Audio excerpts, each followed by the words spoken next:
Hi, this is Mary Bamidele. It is so nice to be back on your screen again.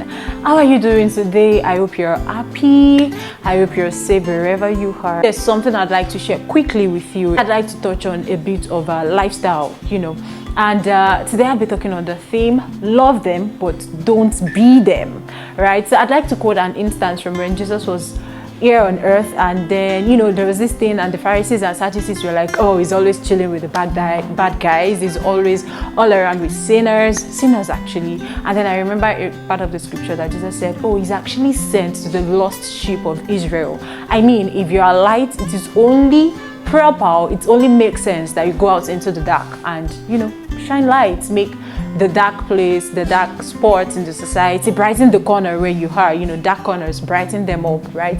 But those people back then, they had issues with it. Now, one noteworthy thing about Jesus, mingling with sinners, wining and dining with them, is that as much as he had sinners as his friends, like he mingled with them, you would notice that he didn't take in inflections from them.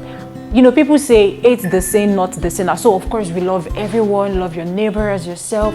But I want to just point out that while we are busy loving up our neighbor as ourselves, understand that loving someone does not necessarily mean you have to be like them. Right? As light, you have to influence other people. You influence dark areas and make them light. Not like light now starts looking like darkness. No, you don't do that. Darkness does not influence the light. Where is darkness at the... I'm trying to sing something, but it's not, the lyrics are not really coming. So when you go into a dark place, you're supposed to... When light enters a dark room, everywhere gets brighter. It is not the other way around. I remember one time I was kind of like wondering that where do the stars go when it is day? I was like, where do they go to? So I googled it online and I discovered that the stars are there all along, but because it is day, you can't really see them. So light does not, and when it is night, then you see the stars in all their glory. So light does not really flourish when it is in a brightly lit environment. When everyone is Christian, we edify each other.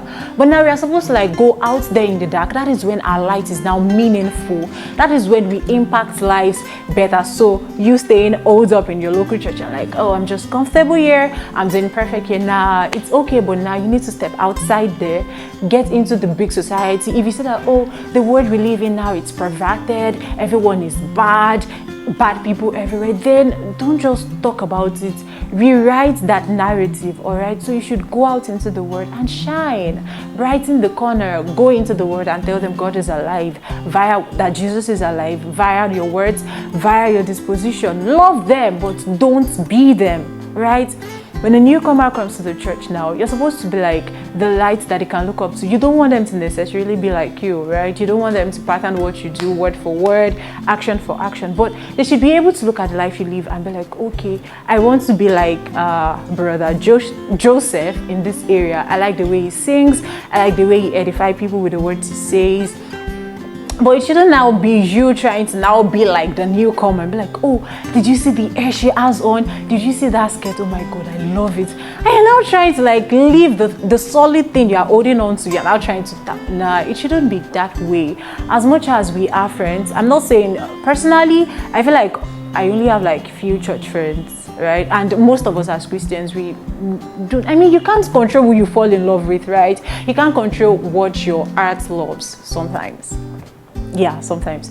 But then as much as you can control the things you take on, because we live in a society where we get easily influenced. As long as something is trending, as much as our favorite people are all up on something, they'll be like, oh, that is the truth, it is legit, I'm definitely jumping on it. No, we are influencers called to influence the world by the life we live, the life of Christ that we live. It shouldn't be the other way around. Okay, so love them, but don't be them. Our Christian lifestyle of being called out, holiness unto the Lord, purity, modesty, sobriety, it might look like it's fast fading, it's an ancient landmark that belongs to the past. No, it is forever. It is timeless, a timeless religion of consecration unto the Lord. And I hope that you never lose your wonder, not because of what is happening all around you, not because of what people are saying or holding on to as truth, as oh, this is the way forward now, and you now join that wagon. No, it shouldn't be that way. Okay,